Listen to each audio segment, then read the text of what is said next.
Okay, I think we've got a critical mass of attendees now, so we're going to begin today's webinar. As I mentioned, my name is Warren Kazera. I'm an Executive Director here at Barker's.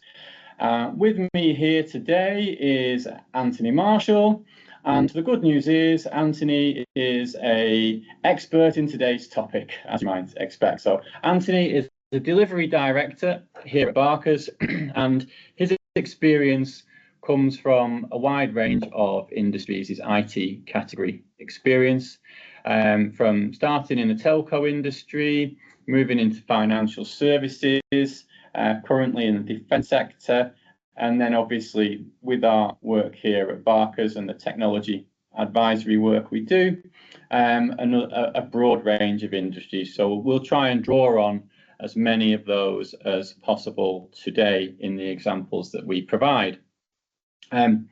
Before we start, I would just like to ask for as many questions as possible. So as things occur to you, please do put them in the chat.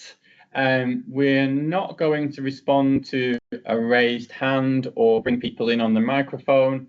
It's just going to be questions in the chat, and we will deal with them at the end of today's webinar. If we can't get to them all, we will of course answer them offline. So you will get your questions answered for everybody that has them today. So please do put them in throughout today and we'll pick them up at the end. So in order to get going, I'm going to start by asking Anthony a few questions, and then we'll get the discussion going around today's topic, which is IT category management and the importance of strategically addressing technology spend. So, Anthony, why is it organisations' technology spend is so often overlooked, despite it being one of the biggest and most critical indirect cost categories? Yeah, cheers, Warren. So I think before we step into the reasons why it's being overlooked, I think just as an opening point, it's already one of the largest categories in most organisations, and it's continuing to grow. Companies are continuing to invest in digital tools to essentially, cater for their customers' digital preferences, and also maintain competitive advantage with their competitors. So a very, very simple example of that is, the big legacy banks trying to keep pace with the new entrants, the likes of the digital banks such as Monzo, etc. So it's an ever-growing area of spend. In terms of why it's overlooked, I'll draw out 3 points. So organisations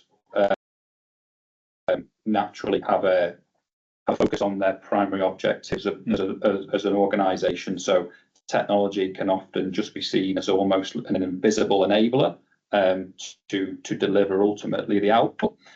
So again, drawing on some previous experience working for a large global pharmaceutical company, very much their focus is on about the testing, the manufacturing, the packaging of the drugs that they need to put out into the market. And sometimes there's a sense of, if the technology works and it's doing what it needs to do and we're delivering our output as an organisation, then let's just leave it alone. Secondly, I think that there is an underestimation of the benefits associated to addressing technology spend strategically. So sometimes that can be a few reasons. The perception and the role that procurement plays in organisation can massively vary. So potentially sometimes there's a perceived lack of value that procurement can add, and they're just kind of stamping POs and getting them out the door. I think with that a little bit, there's sometimes a lack of understanding of the cost makeup and the levers, etc., that you can use to be able to reduce costs. And I think another example of that can relate to my time in financial services, working in the network space, where we had networks deals with BT and Tata and Verizon, etc. And the view very much was, there's not a lot in them because we got 5% out of them 3 years ago, without really understanding that the assets that deliver that service are fully depreciated, and there's actually a lot more benefit that could be passed through from the vendor. And I think thirdly, it's technology, so it's complicated, and often there's a link back to my first point about primary business objectives. There's sometimes just people get overwhelmed and they don't want to touch it. And I kind of use the analogy of, back in the day when you just keep plugging a load of stuff into your telly and you'd look behind and you'd have a million wires and you didn't want to touch them because you didn't know what they were doing or what they were unplugging. And I think that sometimes when you get big organisations with big legacy technology platforms built on mainframes, etc., there's very much it's too hard, let's not touch it, we're not sure what might go wrong. So yeah, I think they're probably the three areas that I would draw out as to why it's often overlooked or ignored.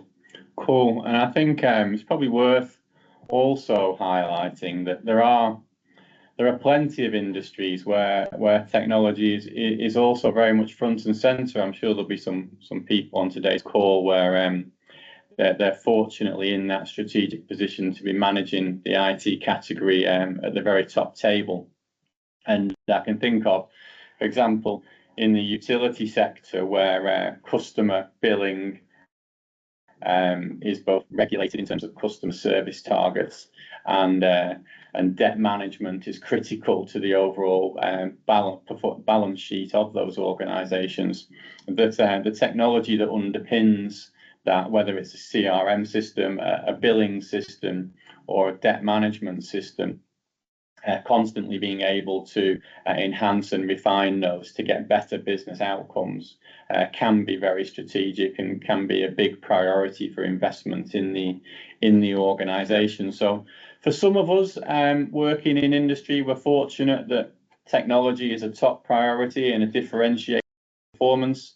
For others, it's much harder to get that attention at the top table, and that kind of when you haven't got that attention, Anthony, what are some of the biggest risks that companies face by overlooking technology spend and not strategically addressing it? And then, following on from that, what are the common mistakes that companies make when managing that technology spend? So I think, the obvious one is that it's unforeseen and unaffordable, and 9 times out of 10 unbudgeted cost increases. So to draw on an area where this is really, really relevant is in management of enterprise software.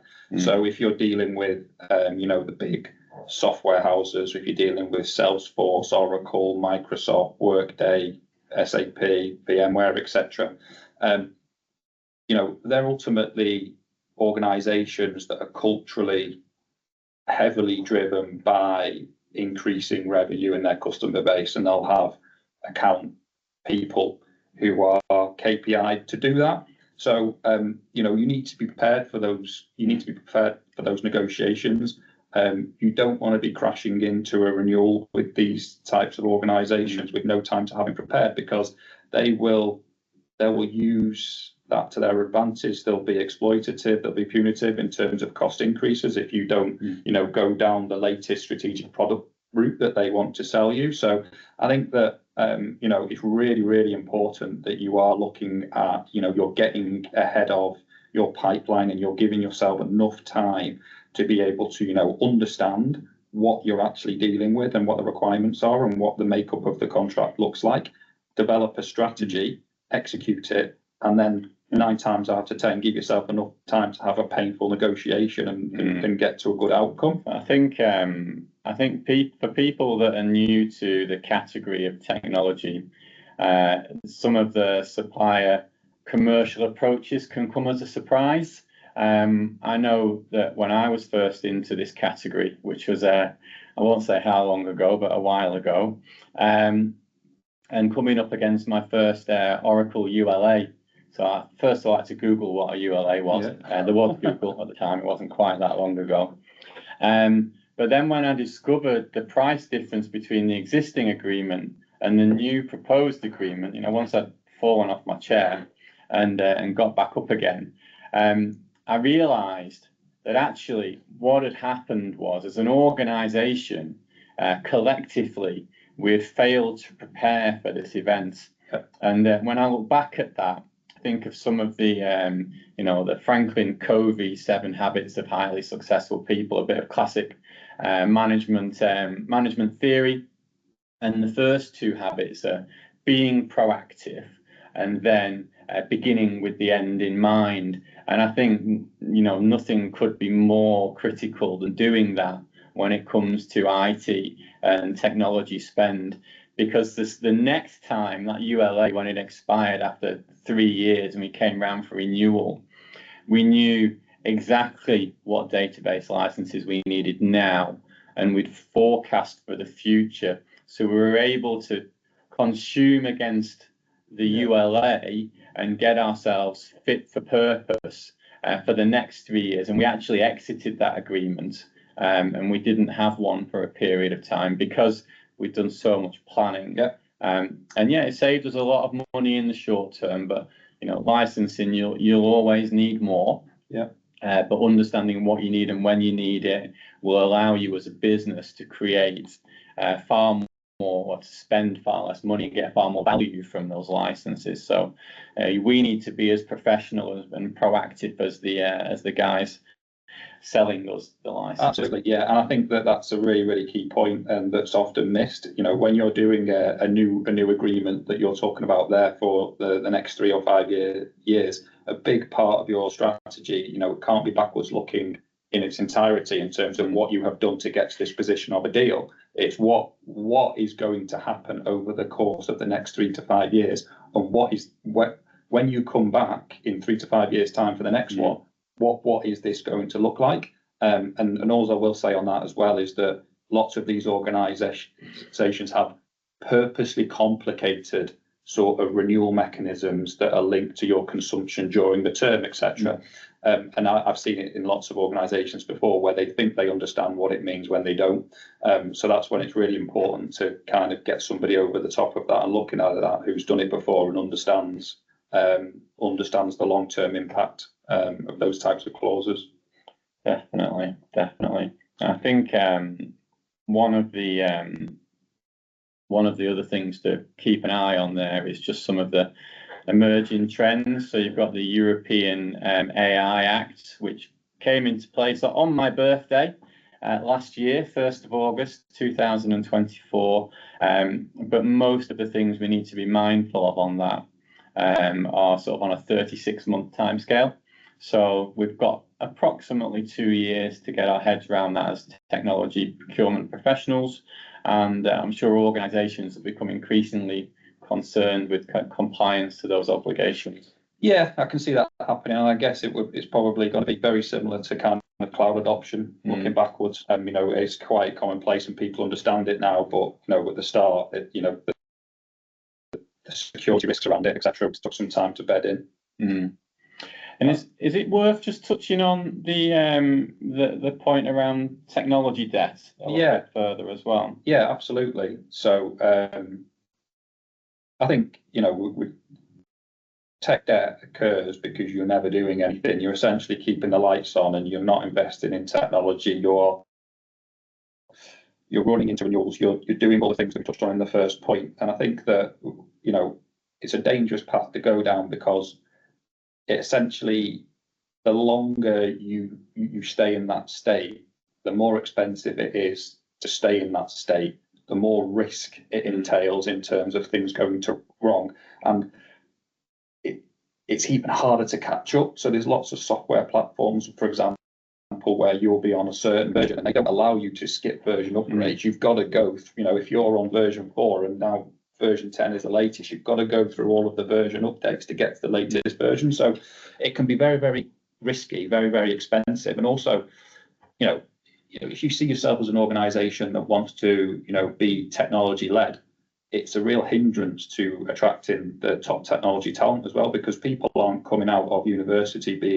being trained on, legacy mainframe technology from 40 years ago. They're being, trained on the latest technology. So it's a massive risk. It can feel like the organisation is saving money in the short term by doing nothing, sticking with the existing agreements. But as you say, once you get a few versions back, that cost of change can become quite prohibitive, and often the technology that it sits on is different as well. Yeah. So you're not just looking at the upgrade process, but it's a replatforming of the entire solution. Yeah, and you'll run into absolute kind of emergencies as well. Regulated organisations don't look fond of people being out of support. So yeah, it goes all the way back to that planning and that strategic outlook. Also, starting to get into some of the pitfalls that you will encounter along your journey as a technology procurement professional. So to avoid falling into pitfalls, what's your recommendation for effective category management of the technology spend, and are there any tools or frameworks you'd recommend to help streamline the technology category management approach? Yeah, so I think it's about doing the basics well first and foremost. We've mentioned a few times already about knowing what you're dealing with. So you need to understand what your contract pipeline looks like, what you're buying, who you're buying it from, what you're spending, when your contract renewal dates are as a minimum. You then need to be diving in to understand, what your requirements are against each of these, what exposures you've got on the end of the term. So, I guess the first part of making sure that you understand your risks is knowing what you're dealing with. So there's lots of SIPs sort of category management tools and methodologies and all that kind of stuff, which is great to sit behind the scenes in terms of understanding what your technology looks like, your technology stack looks like. But I think ultimately you're looking to identify opportunities within your category. You're looking to identify risks within your category. And I think third, and probably the most important thing about managing a category successfully, is that it's imperative to align it to the strategy and the objectives of the organisation or the part of the organisation that you are dealing with. So to again sort of step back and talk about the sort of we've all seen category plans which are 20 pages long, which have all kinds of analysis in them. But the last thing you want to do is stick that in front, obviously, a CIO of a particular area. What they want to understand, so what they want to understand. Okay, what are you going to do for me? So can you bring me some market trends? Can you tell me what cost risks I have in my portfolio? Can you tell me what opportunities that I have in my portfolio in terms of, can I save some money? Can I replace something with something better? Have I got inefficiencies in my category? Have I got duplication of technologies which I can consolidate? All of those types of things are things that they will want to hear about. They don't really care about how you got there. So I think in terms of, you need to do the work in the background to understand what you're dealing with, but it's very much about that engagement with stakeholders to understand their objectives, because ultimately you can't just turn up to these types of people and just say, here's my plan to save a load of money, or a load of money out of your category. Yeah, I mean, an IT category, technology category is a complicated thing, and a lot of people, when you're teaching category management, they struggle with at what level do you address the technology category? Is it as a whole, organisation wide? Is it on a hardware and applications development, application support? Do you do it on a regional basis? That unfortunately there isn't a right answer, but I think to your point, you need to develop your strategy along the lines that make sense for the business. Exactly. So that might be the cadence of change over time and making sure that you're looking to address things when the business needs and wants to address them, rather than because you think there's a savings opportunity right now. And that having that pipeline that relates to the overall business, understanding the forecast, and particularly database licenses is a great one.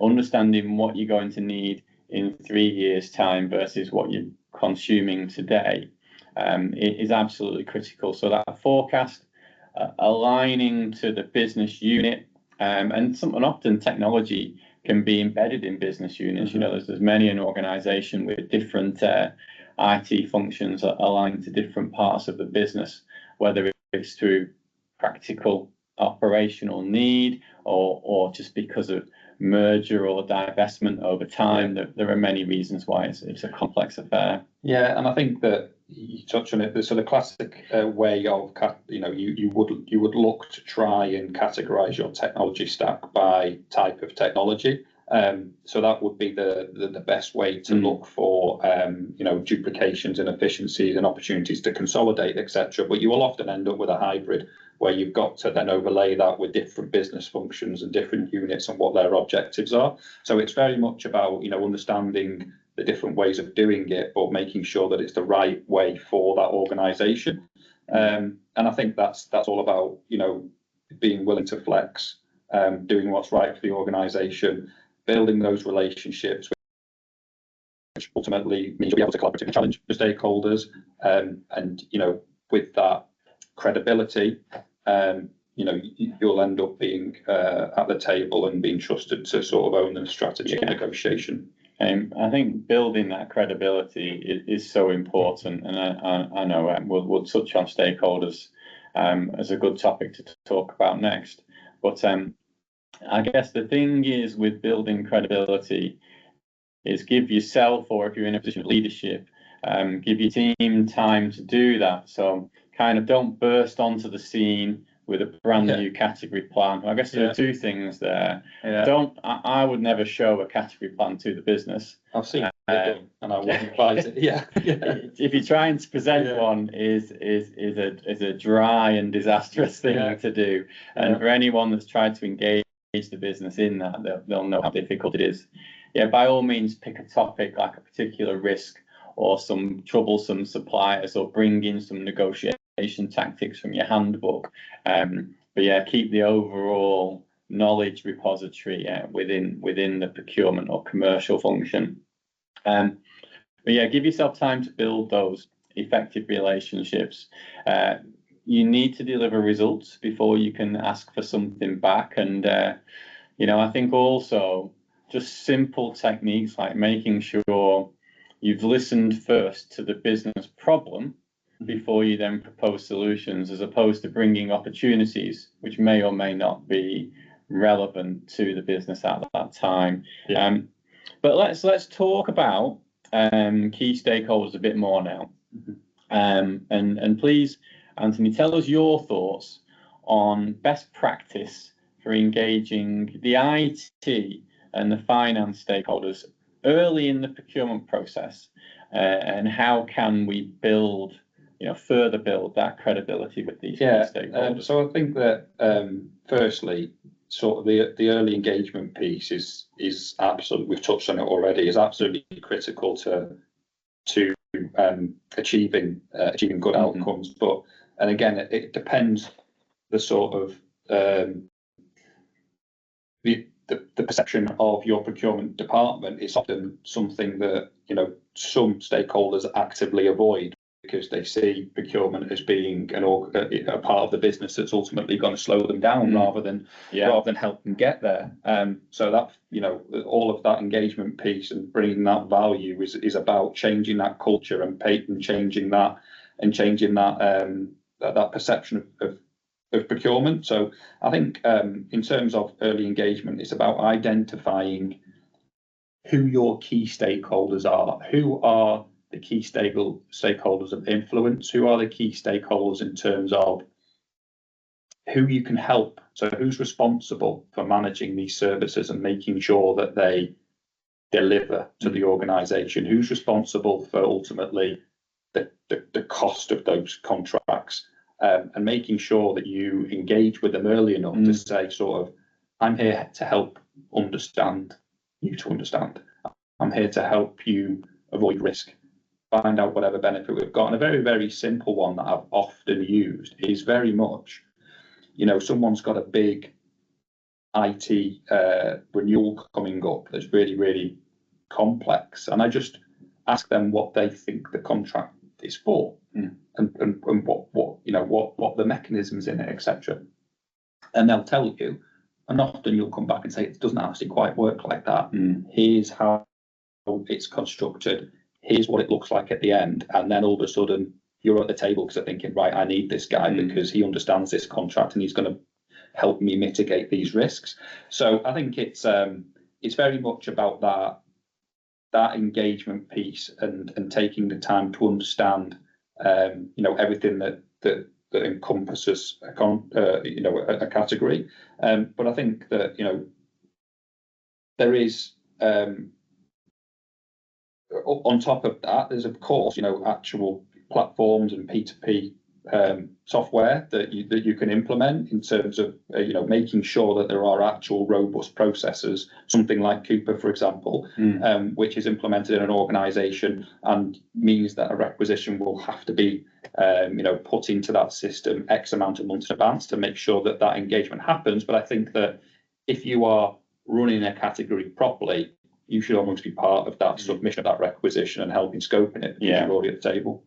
I think there's many an organisation now that will have a special approval route for technology spend, such that it's captured early and goes through, because it might be a low value. And I can think of an example some years ago where we didn't have this in place, and a small business unit subscribed to a Salesforce platform, and they were trialing it with a handful of users. And then we decided as a business we wanted to roll that out across our customer operations. So there are going to be 3,000-4,000 end users. And we had a very challenging time with Salesforce because somebody had already signed up to some standard terms and conditions and pricing. And now, the salesperson has secured that small, innocuous deal, is looking at multiplying it by many thousands and having an early Christmas, which was unreasonable in terms of their expectations and unreasonable in terms of the cost we would have been exposed to. And some of the terms were pretty poor as well. So avoiding situations like that is really important, and technology can play a part in capturing that. Yeah, and it's important about the small ones as well, because it's a vendor tactic to land and expand, and if they can get it under a contract which allows them to do that, then that's ideal for them, and then they'll come back at a later date and go, right, let's negotiate a big one. So I think with some of these stakeholders, one of the tactics we've sort of coached to procurement teams in the past is to consider it as if you were the technology salesperson, because the technology salesperson has been highly trained in their sales technique. That technique will have an element of their technology and knowledge of their technology built into it, but it'll be fundamentally based on sales strategy. And if we as procurement individuals can take that approach, I think it can be quite effective with stakeholders. So what we're trying to do is identify pain points that the individual is responsible for. And the reason why that pain point for the individual or their organisation or their management team is so important is if they're not feeling pain, they're unlikely to agree to change. And that's the same as selling them a brand new piece of software or kit that will make them operationally more efficient or save them some money. It's exactly the same the other way around, that when the procurement team want to implement an element of category management, whether that's putting in some new contracts or managing suppliers in a more proactive way, if the business doesn't recognize the pain point and how it will make their life personally better, it is very difficult to convince them to make that change. I would say pretty much impossible, because people are fundamentally driven by self-interest, even in large organizations where you could argue they should be acting in the best interest of the company. But typically that becomes quite localized what that best interest is, and it's their team and their budget and their operational priorities. So have a look at some sales techniques and see if you can apply them in the world of procurement to your stakeholders. Would be a good place. Absolutely, definitely. So coming back to today's topic of technology category management. In your opinion, Anthony, can procurement leaders effectively use category management to reposition themselves to be more strategic in complex transformation initiatives? No, so I wouldn't say that because listen, category management is about, yes, so it's a part of the puzzle. So if you are engaging with the right stakeholders and you're at the table and you're kind of a respected person within that area and helping to scope their strategy, then you should understand when a large transformation is on the roadmap, because you'll be having that regular engagement. But I think that these types of large, especially I can draw on a piece of work that we're doing in the defence sector right now, which is something that is probably one of the largest transformation projects in the country right now, and it's not something that comes around every year. I'm not saying everyone needs to be that big, but category management can help you with a lot of things. But I think when you're talking about things that an organisation is doing, in a special occasion, right? Because they realise that they need to do something different. It's about understanding, what capability you ultimately have as an organisation, and whether that you have the skill set to be able to take on something like that. And I guess that's where Barker's come in. A trusted organisation who has done these things before and can understand the pitfalls and the benefits, and help organisations take on these big challenges. And it's something that even before joining Barker's, I've done plenty of times. I've used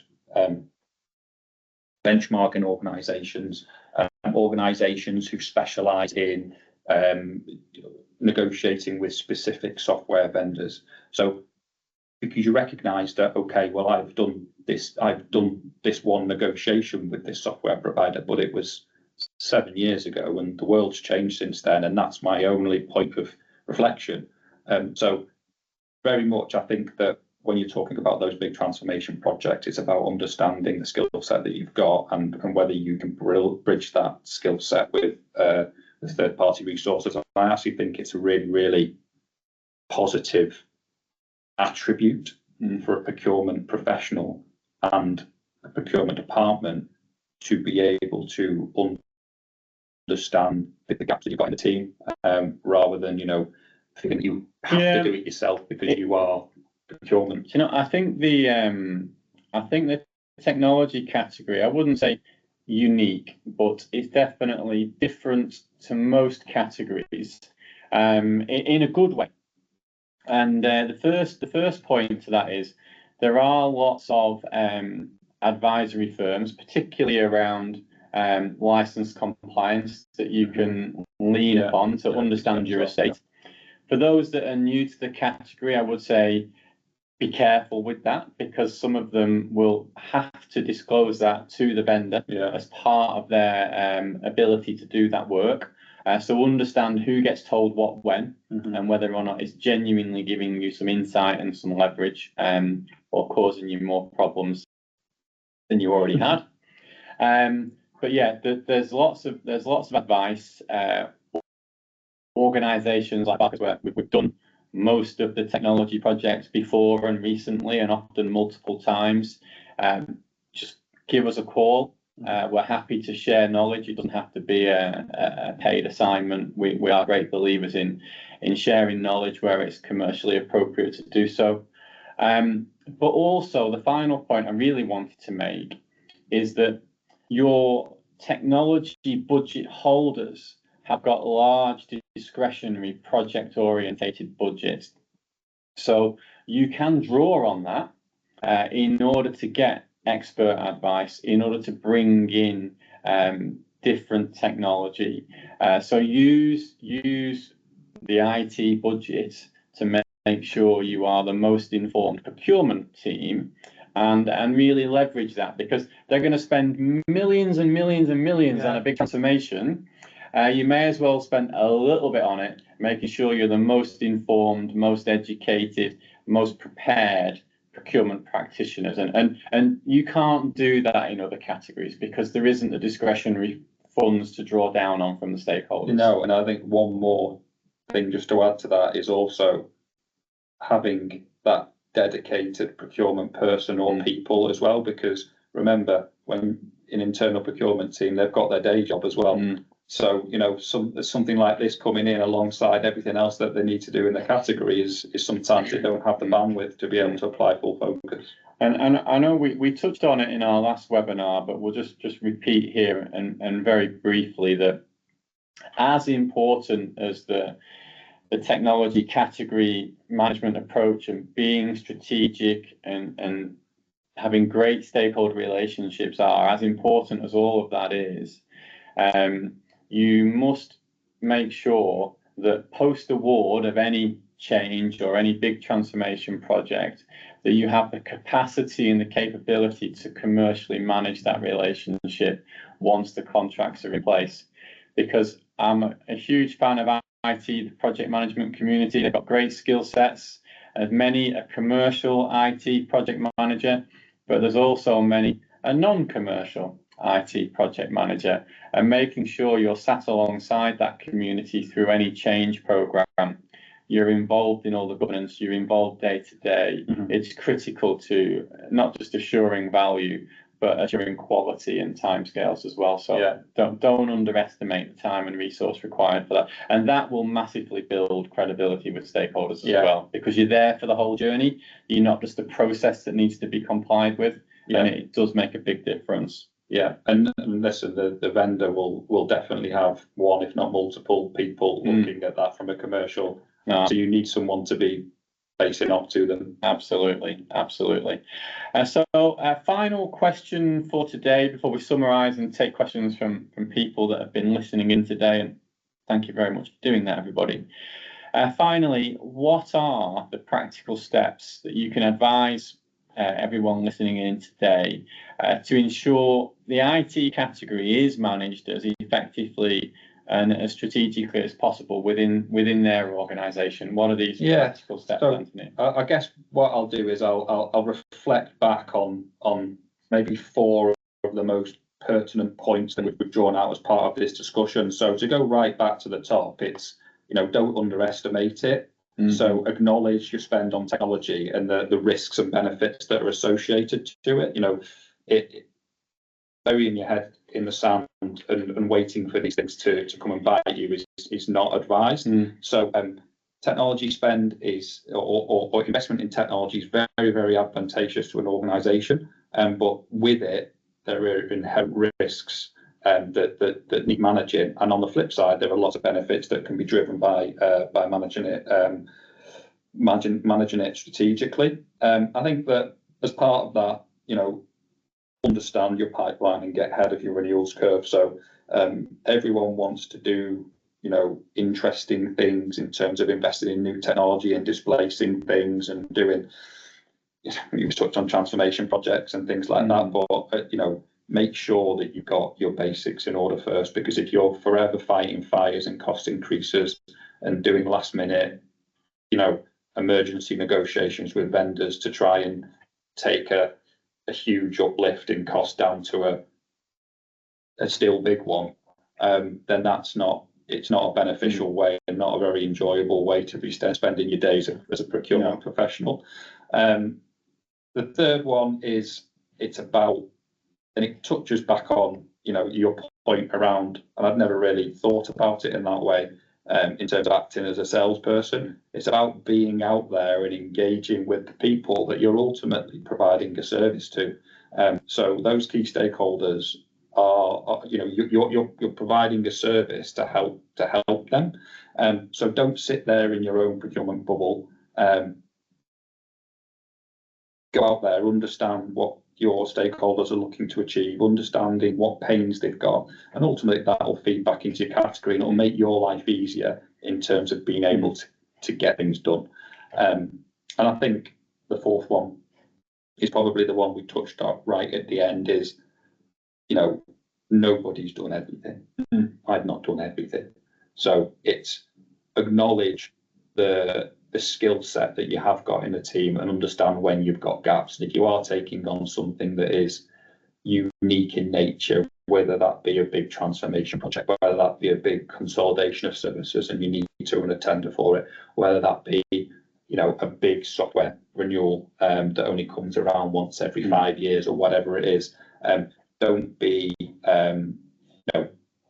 don't be afraid to acknowledge that you need third-party help to get the right outcome, because the cost of that will be a lot less than the cost risk ultimately that you'll be taking on by trying to do it without the relevant experience. So yeah, they're probably the four main points that I draw out. Brilliant. Thank you very much, Anthony. Okay. I know that for everyone listening in, you know, we're not professional BBC presenters. We are just trying to share our experience and knowledge in a way that's helpful. So please do give us some feedback as well after today's webinar. And thank you very much for Anthony for sharing all of his thoughts. Like I say, they're not easy to do, these sessions, but I think he's done a fantastic job there sharing his experience, and I hope that was useful to people listening today. So I'm just going to lean in now and have a look at what questions we've been asked throughout today's webinar. So bear with me a second whilst I look at that. So I've got one question here from Donna, who works at a national health trust, and AI demand is suddenly increasing and is new to the market. What things should we be looking out for, conscious that this is a very new cost implication and hard to benchmark? That's a tough one. That is a tough one for sure. Yeah. So I think I'll start there and just say that when it is brand new, Donna, you know, the organisation doesn't know what it's in for, and neither does the supply market. So there's a hugely diverse supply market around AI. And my first thoughts there would be is where you can stick to what is native to the solutions that you've already got in place. So where Microsoft are developing solutions or other platforms that you've got in-house that are already, they're going to continue to invest in that massively. So you might see some new niche technology that looks like it's a perfect solution now. That will probably be acquired or integrated into, you know, the Microsoft equivalent in a couple of years' time. So don't jump early, and also don't believe the hype, because I think getting stakeholders to calm down, think about that end in mind. So do we really want a proliferation of new tools across the estate? How would we enable access to those? It's the same challenges, you know. Have we got the right Active Directory in place to be able to control who's using it? So go back to the basics of good IT category management, and also good control of your end user estate, because you know, with things that are new, with legislation that's coming in, as I mentioned earlier, over the next 3 years, I would say as a procurement professional, get familiar with the legislation and understand what those obligations will be over the next 3 years. The stuff that came in after 6 months was really just banning the obvious and nefarious AI approaches. But it's a tough topic, but market research, try and calm stakeholders down, avoid jumping into niche solutions. Yeah, I definitely agree with that. And I think it's about, with anything new like this, clearly there's technology people in organisations and at vendors who actively show an interest in the latest technology, whatever that is, that's going to deliver value to an organisation. But what I would be doing in this situation is very much sort of objectively challenging the requirement and the benefits of the requirement. So very simply, kind of like, well, what is this going to be used for, and what is the business case and the benefit that sits around this, and really kind of understanding that, as opposed to potentially sometimes in organisations they're being driven by the vendor and what the vendor wants to do, and what they're telling the organisation is, the road that they need to be on. So I very much think it's about objectively sort of challenging requirements, understanding them, and making sure that there is an actual use case and benefit there. And then secondly, you mentioned market research there. Get reference calls, challenge back to the vendor and understand to say, well, where is this being used currently? Who are you selling this to? Who can you put me in a reference call that will be able to tell me and show me how this works in action and what benefit it gives to me? So, never feel the need to be sort of like first out the blocks and a leader on this stuff. Ask them to show you where it's being used. So let's crack on with another difficult technical question. So we've got one here. How does procurement add value to cloud deals with the likes of WAS, Microsoft, etc., when cloud FinOps managers demand the contracts and the contracts are notoriously rigid? So I'll tell you, as a good example of this, I was working with a large public sector organisation, and they were looking to put a new platform into the cloud. It was a standard cloud provider, the likes of it wasn't Microsoft, but it was the likes thereof. And it was, I think in this case, it was Amazon Web Services. What we did is, because the question answer is quite right, this can be very rigid. What we did as the procurement advisory firm in this case is we brought in a technical expert to help us architect the solution in a way that would be cost effective. And without going into technical jargon, what we effectively did is we changed the approach to storage to be slower, colder storage rather than more expensive hot storage. Because the end user, we were able to demonstrate the end user experience wouldn't be affected by changing the approach to storage, and it saved significant amount. There were many other technical things we did, but what we really did is we challenged the technical spec we were going to market with, because you're quite right, sometimes these is take it or leave it pricing. So then you need to decide, can we be more informed on what we're taking, and can we challenge back on that? And not all solution architects have done that before, or can really authoritatively state that. So check in with a third party, bringing that expertise in through procurement, so you're the bearer of the knowledge and controlling it, rather than reacting to the tech team and their demands, which are positioned as gospel. That can add a lot of credibility. And you're right, you'd need somebody with the technical expertise to be able to impose those sort of the checks and balances. But especially when you're dealing with something that's on a consumption-based model, the move to cloud in a lot of instances is based on perceived cost savings, because you lose your physical infrastructure costs. But if you don't control your consumption, then you're not gonna see the benefit. So those points you made, Warren, are really, really important.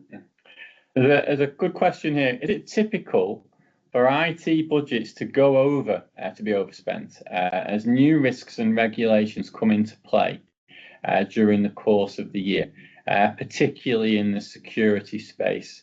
So things that were not budgeted for. So I guess probably short answer is yes, IT budgets do go over, and normally what happens there is it needs to be drawn from another area within the overall budget. But any experiences Well, it goes back to the category management that we've been talking about, doesn't it? So things will come up that you can't legislate for, or you sometimes you can't, and you need to invest in something. But if you're managing a category correctly, more often than not, most things should be foreseen, because you should see what things are coming up, and you might not be able to avoid, but you should be able to forecast, and you should be able to do your best to be able to mitigate it. So I think the short answer is that yes, IT budgets do regularly go over, and I can tell you that CIOs hate going to CFOs or CEOs to ask for more money because it's embarrassing, and when if they're new in and they've had to do that, and normally the new person comes in, they discover the holes in the budget, they go for the extra funding, and that's the time to come in as the procurement team and say, oh, let's work to prevent this next time around. Let's do that long-term planning. Let's get that forecast in place. Let's understand how the capital spend will really impact the operational spend over the long term, and we don't get these cost shocks handed over or discovered. So it's a great opportunity to step in. It is, and I think on the flip of what you've just said, then you're right. A CIO hates going to and saying, oh, I've gone over budget. But what they really hate doing is doing that at the point of we're doing this deal and we're going over budget with it. If you're at the table and you're informing them of their risks, and they are saying, we've identified this risk where we might go over budget, but they're identifying it enough time and we're going to try and tackle it, then that is often seen as a benefit, because that person has come in and identified the risk and put a plan in place. But, even if you don't fully mitigate it, at least it's then it's communicated and it's understood, and it's something that business can deal with. Definitely. And I think we've got just time for one last question before we wrap up. And I really like this question. How do you apply the 80-20 rule in IT spend management? So I'll give an example, and I'll give Anthony a bit of time to think of an example of his own. So I think the first rule of thumb on when it comes to 80-20 in procurement spend is normally it's 5-80. So normally, in my experience, about 5% of your suppliers will represent 80% of your spend. So it's well within that tolerance of the 80-20. So there is a very small number of vendors that will represent the majority of your spend, typically. But equally, typically, within that 95% of vendors that represent a small, let's say 20% of your spend, there's a tale of complexity and woe. So what I've done in the past is I've had a member of the team or members of the team that are dedicated to that tale, and they work exclusively with an ITAM team, if you've got one in place, IT asset management team or a software asset management team, on license control or usage of an application support, looking at the tickets, whether it's level 1, 2, or 3 tickets that are coming through, to make sure that things are proportionate. And also, they are, because you'll have hundreds of these in most organizations. So literally every day, they are negotiating tactical annual renewals or terminations or, longer term extensions. So they get into the habit of that conversation and they become really proficient at it. And then when you've got that working well, it's a good place to bring in more junior members of the team to practice on smaller deals. So that's something that I've found has worked well in the past. Yeah, I agree, and I think that tail is something that is naturally ignored because you've got the big stuff.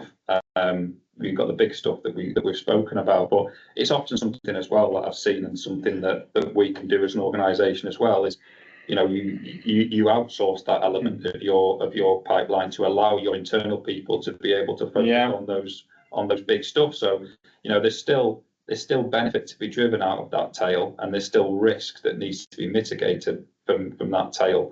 And if you don't have the internal bandwidth and knowledge to be able to do that, then you can often get good value by letting someone else manage it for you. Thank you very much. Good points. And there we will draw stumps, to use the cricket analogy, seeing as we've just had a spectacular end to a cricket game this week, England versus India. And to summarise today's session, we talked about why technology spend can be overlooked, the biggest risks that can be created as a result of doing that, critically how to avoid some of these risks, and then as we all already knew, we looked at why stakeholder relationships and engaging them early is so important, and then we finished with some practical advice about how to be more strategic with your IT category spend. So all that remains for me to do is to shamelessly say that if you'd like to know more on any of these topics, then please do get in touch with us here at Barker's. We're very happy just to have a conversation, to share our knowledge and experience. I've popped up Anthony's details on the slide there, as well as Mark Elkington, who's our overall service line lead for technology spend. There are many more people in the team that would also be delighted to speak with you. But just to finish by saying, thank you very much for listening in today. I hope you found the session useful. We look forward to following up on all the remaining questions, and of course, putting more webinars into our series to keep people informed on what we think is best practice in this space. Thanks, everybody. Enjoy the rest of your day, and goodbye for now. Thank you. Bye-bye.